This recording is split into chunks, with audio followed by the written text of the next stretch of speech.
Hello, it's Andy King, Chair of the Fire and Life Safety Section with the International Association of Fire Chiefs. Thanks for joining us again today as we continue our discussion on introduction to fire alarm systems. Today we'll be discussing initiating devices. With that, also joining us is Chief Michael O'Brien. Chief, would you like to review the agenda and learning objectives? Thanks, Andy. Today we've got two great technical experts with us that are going to help us go through what an initiating device is. And these will include spot type detectors, line type detectors, air sampling, gas. We're also going to talk about manual pull stations, the connection of the fire sprinkler system or the water flow switch, and we'll have a chance to ask our experts some questions at the end. So Richard, I'm going to hand the slides off to you and let us get into our next segment here on initiating devices. Okay, thank you, Chief, and welcome back, everyone. As I mentioned in a previous section, a fire alarm system is activated from initiating devices that send input signals to the fire alarm control unit. Now, initiating devices are classified either as manual or automatic input devices, and these devices or input devices that require no human intervention are classified as automatic initiating devices, and they respond to any number of physical changes associated with a fire, such as smoke, heat, or gas. A spot type smoke or heat detection device are two of the most common, and they require the energy of the fire to transport sufficient levels of smoke, heat, or gas to the location of the detector. Now, these devices essentially passively await the arrival of smoke, heat, or gas before they can begin sensing the threat of a fire. Now, these units are typically mounted on ceilings, but they can be mounted on walls as well. Now, looking at smoke detectors, they detect visible or invisible particles of combustion, in other words, smoke from a fire, and they are distinguished by the technology used to detect smoke from a fire. Now, the traditional technology used in smoke detectors since the 1970s has been ionization and photoelectric technology. Now, let me just spend a couple minutes here and explain the basics of how they operate. Now, the smoke chamber of an ionization device has a small amount of radioactive material called americium. Now, I should point out that this very, very small amount of americium really poses no threat to life or property. Now, this radioactive material ionizes the air, rendering the air inside the chamber conductive. Because the air is conductive, it permits current flow between two metal plates that's located in the chamber. When smoke enters the chamber, the ions stick to the smoke particles and there is a reduction in current flow. Now, this reduction in current flow can be equated to a given amount of smoke. So the detector goes into alarm when the current falls below a predetermined level. Now, looking at a photoelectric smoke sensor, it consists of a smoke chamber as well. But inside this smoke chamber, there is an LED light source and a receiver. And this receiver is known as a photodiode. Now, typically, the LED will pulse every 5 to 15 seconds. The LED and the photodiode that's located inside the chamber are arranged so that the light rays from the LED are not directed at the photodiode during clean air conditions, or in other words, a non-fire condition. However, when smoke particles enter the chamber, some of the light rays are scattered off the particles of combustion and they are reflected on the photodiode. When the photodiode receives the light, it generates an electrical current, causing the detector to operate. Now, ionization sensors, they are typically better at detecting smaller particles of combustion, usually from flaming fires. However, photoelectric sensors, they are generally better at detecting fires that produce larger particles of combustion, typically from a smoldering type of a fire. Hey, let's look at heat detectors. Now, these respond to thermal energy, obviously heat, and they activate when the detecting element okay, reaches either a predetermined fixed temperature or when a specified rate of temperature rise occurs. Looking at fixed temperature detectors, they activate when its sensing element becomes heated to a predetermined level, typically 135 degrees Fahrenheit or 194 degrees Fahrenheit. Now, one drawback about fixed temp detectors is they typically or may activate when the temperature of the surrounding air has exceeded that predetermined temperature set point of the detector. And this is because of a high rate of temperature rise from a rapidly developing fire. Therefore, the time between when the surrounding temperature reaches that predetermined set point and when the detector activates is known as thermal lag. Now, looking at a rate of rise detector, it will activate when the temperature rises at a rate exceeding a predetermined amount. This is usually 15 degrees Fahrenheit per minute. Now, both smoke and heat detectors can contain more than one sensing element to respond to a fire. Examples could include a combination rate of rise and a fixed temperature heat detector, or a combination smoke and a heat detector. As I mentioned, the traditional technology used in smoke detectors since the 1970s has been ionization and photoelectric, and they have really performed very well during this time. We've seen significant reduction in fire fatalities since the mid 1970s.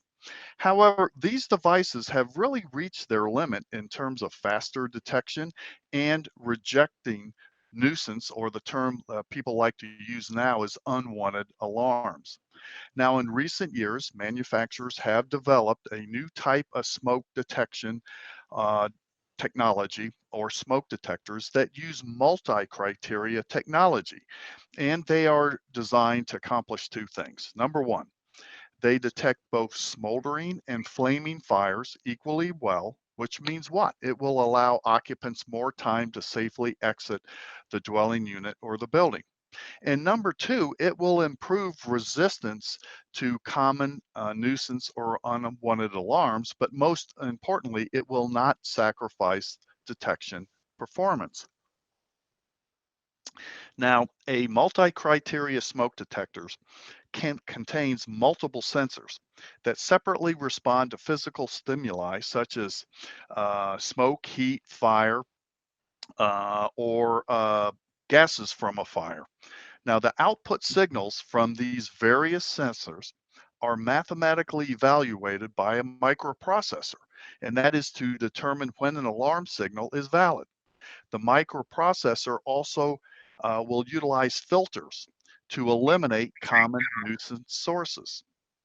Now, this detection process only takes a couple seconds to either confirm that it is a true fire or to conclude that it isn't a true fire, thereby eliminating an unwanted alarm. One example, and there are different types of examples, but one example of a multi-criteria detector is the following. Number one, it could use an infrared sensor that detects the flame from a fire. It could also contain a carbon monoxide sensor, and that is really for nuisance immunity. It could contain a photoelectric sensor, and that is better for detecting smoldering type of fires. And it could have a heat sensor, and that is better or really intended to detect a flaming fire. Now, there are several benefits of using this multi-criteria technology over the traditional technology that has been used since the 1970s. Number one, it enhances the detection performance by detecting both flaming and smoldering fires equally well. Number two, it improves resistance to unwanted alarms without sacrificing detection performance. And then lastly, it really accomplishes all this in a very cost-effective product solution. Another type of automatic initiating device is a line type, which detects a fire along a continuous path. Two examples are projected beam smoke detectors and heat sensitive cable. Now, looking at beam detectors, they are often used in large open spaces, such as atriums, convention halls, auditoriums, gymnasiums, and where a building or portion of a building has a very high ceiling. A beam detector uses a light source and a photosensitive sensor that are arranged across a projected space so that the light rays from the light source normally fall on the photosensitive sensor. Now, when the smoke particles enter that light path, the intensity of the light is reduced and it will cause the detector to initiate an alarm signal. Now, looking at thermal cable, there are two types of heat-sensitive thermal cable. One type consists of two current-carrying wires that are separated by a heat-sensitive insulation that softens at the rated temperature, thus allowing the wires to make an electrical contact and send an alarm signal to the fire alarm control unit. The second type of heat-sensitive cable uses a single wire that is centered in a metallic tube, and the intervening space is filled with a substance that becomes conductive at a predetermined temperature, thereby allowing or establishing an electrical current between the tube and the wire. Now, these type of detection, that being heat sensitive, is ideally suited for storage racks in large warehouses, in large cold storage rooms, in road tunnels, and in power cable tunnels. So now let's turn our attention to air sampling detection. First type is duct smoke detectors, and they detect smoke that is present in the air moving through HVAC ductwork. Now, this type of smoke detection device is designed to prevent the spread of smoke through an HVAC system. And this will help prevent panic of building occupants and damage from the distribution of smoke and gases, not only through the HVAC system, but throughout the building. Now, looking at aspirating type of detection, it consists of a pipe distribution network that runs from a central detector in a housing. Um, uh, okay, and then this type of detection is really active because there is a fan located in the detector housing that runs continuously, which draws in air from the protected area back to the detector through the sampling ports and the piping system. Now, at the detector, the air is analyzed for smoke, heat, and gas that's produced by the fire.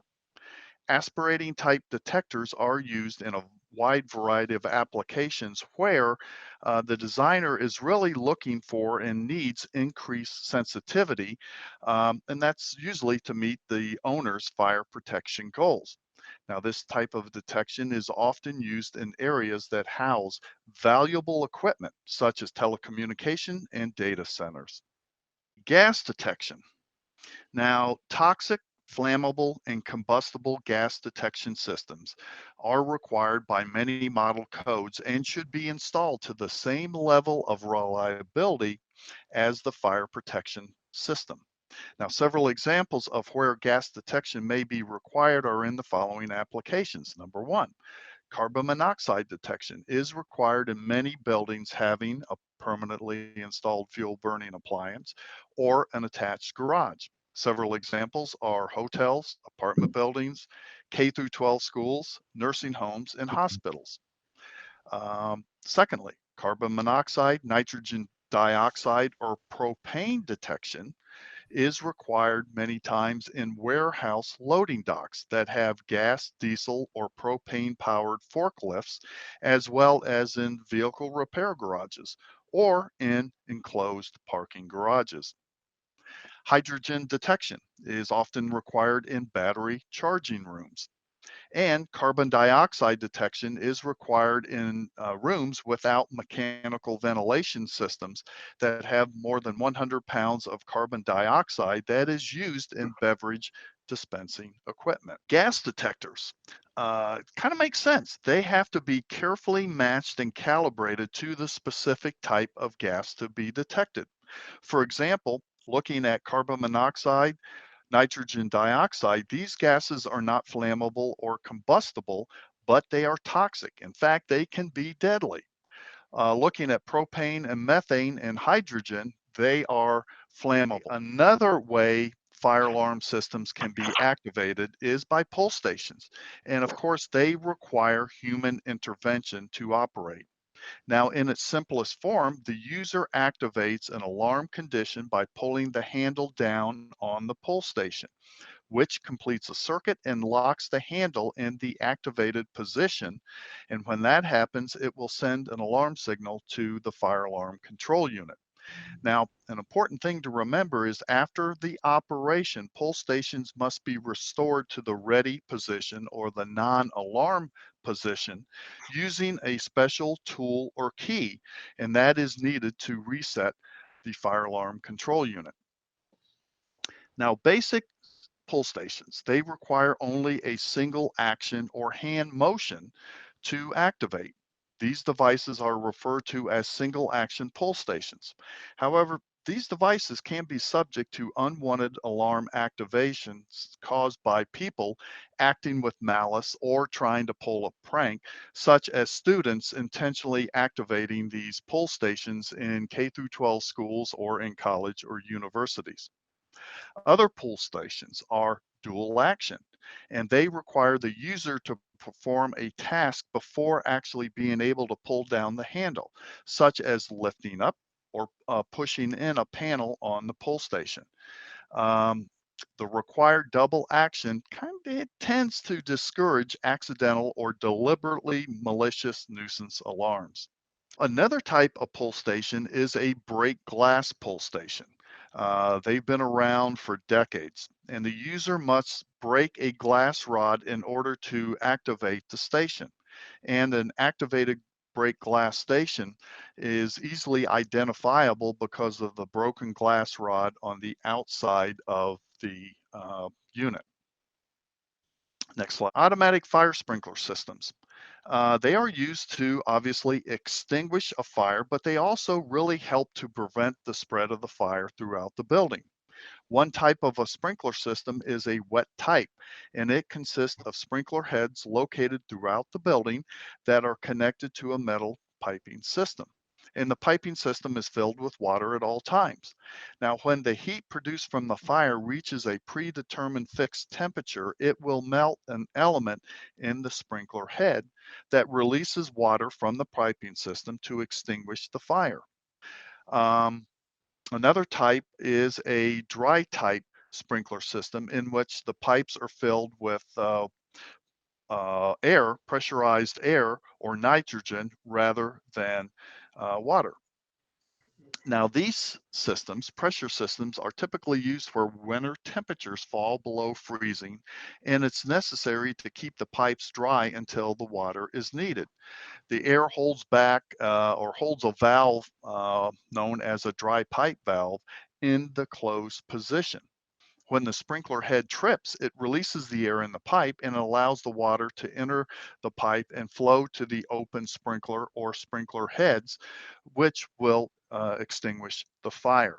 Now, fire alarm systems, they typically and are actually required to monitor the operation of the sprinkler system with special initiating devices. So let's take a minute and review some of these initiating devices. Next, initiating devices that are used in wet type sprinkler systems are either pressure or vane type.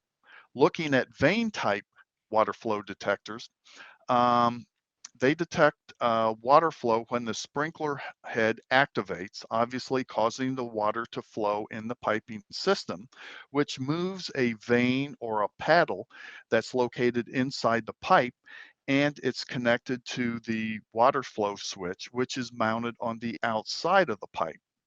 Now, after an adjustable retard period, and this is to compensate for normal water surges, the water flow switch will send an alarm signal to the fire alarm system. Whereas pressure switches, they detect water flow from changes in the water pressure. Now, these devices serve largely the same purpose as water flow switches in wet type systems, and they will sound an alarm when the sprinkler head or the sprinkler heads have been opened. Okay, Chief, back to you. Covered a bunch of things there, from spot type detectors to line type detectors and air sampling. And I really appreciate you starting to touch the gas detection, because I really start to see that the fire service is seeing a lot more gas detection, even in places that, just because we have bulk CO2, we're starting to see detectors maybe in a fast food restaurant. And so it's new stuff. It's new things that our responding crews have to be aware of. One question, or a couple questions, and I'm sure Andy might have one as well, but Richard, one of the things I think that fire departments see, and it varies based on community, but typically national codes are now saying that duct smoke detectors, for the most part, need to be in a supervisory signal. So it doesn't necessarily alert the fire department. When a duct smoke detector is activated, what usually happens in a system? It will shut down the air handling system, and that is to prevent the spread of particles of combustion, smoke, and gas throughout the building. And the National Fire Alarm and Signaling Code requires that the signal be a supervisory signal, but it also permits the signal to, or the activated duct detector to generate an alarm signal where permitted by the AHJ. An important thing to remember about duct detection, though, is that it's really not intended, or is not allowed to replace where the code requires spot type detection. Okay. And then one of the questions that we got online from somebody was really as it relates to water flow alarms, and you talked briefly about it. If a fire engine company seems to be responding to a building that was recently built and they're going on a lot of water flow alarms, is there a setting that they could work with either the alarm contractor or the fire sprinkler contractor, so that maybe it's not going off as easily? Is there a way that they could set that if they were having problems of just, it seems like the water burps and they go out on a fire alarm? Yeah, I touched on that. I didn't really elaborate on it, but there's what they call a retard setting, and you can delay the activation of an alarm. I think it's up to 90 seconds, and that is to allow for normal surges or water movement. So, if you're getting a lot of that in a particular jurisdiction, you may want to dial in, the most allowable time delay as possible. But I think the maximum could go up to 90 seconds. But yes, there is a way to adjust that. And Chief O'Brien, this is Andy. We've definitely tried to standardize that within our jurisdiction for somewhere between 40 and 50 seconds, just so that we eliminate those falses from pressure surges, as you say. And the good news is that water is going to the fire, even though it potentially delays our response by 40 to 50 seconds before the alarm can be processed. But we've had good results with that. We want to thank everybody. And as usual, please, if you have questions for future webinars, load them down in the comments where you're watching this video, whether it's on YouTube or on our social media. Please follow through. And if you have any suggestions, please don't feel free to reach out in the direct messages, and we'll be happy to get back to you. Have a safe day, everybody.